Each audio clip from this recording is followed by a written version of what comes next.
प्यारे दोस्तों, नवरात्रि के दूसरे दिन माता ब्रह्मचारिणी की पूजा की जाती है। क्या आप जानते हैं ब्रह्मचारी भी माता पार्वती का ही एक रूप है। ब्रह्मचारिणी माता की कथा को शुरू करने से पहले हम आपको एक बात कह देना चाहते हैं। नवरात्रि के प्रथम दिन पूजी जाने वाली माँ शैलपुत्री के बारे में हमने आपको बताया था कि उनके जन्म से पहले वो सती के रूप में रहती थी राजा दक्ष के घर में। लेकिन जब दक्ष प्रजापति के हवन कुंड में कूद के सती अपने प्राणों की आहुति दे देती है, तो उसके बाद जब उनका जन्म होता है, रिवर्त होता है माता पार्वती के रूप में, तो उनको शैलपुत्री कहा जाता है। और उन्हीं माता शैलपुत्री की आराधना हम नवरात्रि के प्रथम दिन करते हैं। लेकिन जब नवरात्रि का दूसरा दिन आता है तो हम माता ब्रह्मचारिणी की पूजा करते हैं। तो दोस्तों, माता ब्रह्मचारिणी कौन है, या फिर माता पार्वती अगर ब्रह्मचारिणी है तो उनका नाम ब्रह्मचारिणी कैसे पड़ गया।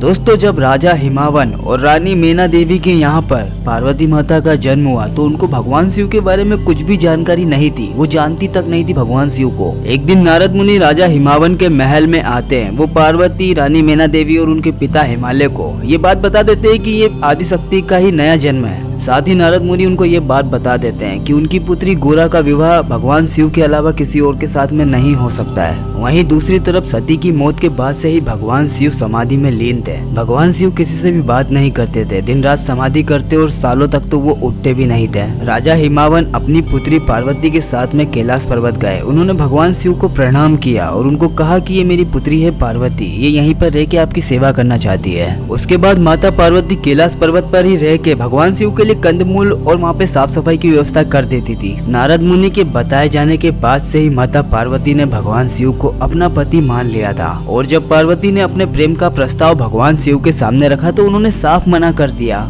लेकिन हिमालय की पुत्री ने तो मानो भगवान शिव को अपना पति बनाने की जिद पकड़ रखी थी। माता पार्वती ने भगवान शिव को पाने के लिए कठोर तप शुरू कर दिया। माता पार्वती जंगल में ही कुटिया बनाकर रहने लगी। वो यहाँ पर तपस्या करती और यहीं से जो कंदमूल मिलते हैं उनको खा के अपना जीवन बिताती। पार्वती की तपस्या के दौरान भगवान शिव ने कई बार रूप बदल के पार्वती की परीक्षा ली। अपनी तपस्या से भगवान शिव को प्रसन्न न होते देख माता पार्वती ने सोचा थोड़ा कठोर तप किया जाए। इसीलिए तपस्या के दौरान माता पार्वती थोड़े बहुत कंदमूल या जो भी कुछ खाती थी उन्होंने वो भी बंद कर दिया। अब वो पूरे दिन भूखे रहकर तपस्या करती। पार्वती का कठोर तप को देख के ब्रह्मांड में हीलिंग होने लगी। सभी देवी देवता, असुर, राक्षसी देख के घबरा गए और उन्होंने माता पार्वती को अपना समर्थन दे दिया। और इसी के साथ परमपिता ब्रह्मा ने माता पार्वती को एक नया नाम दिया। उन्होंने माता पार्वती को ब्रह्मचारिणी के नाम से संबोधित किया, जिसका मतलब होता था ब्रह्म का आचरण करने वाली। दोस्तों, ये थी नवरात्रि के दूसरे दिन पूजी जाने वाली माँ ब्रह्मचारिणी की कथा।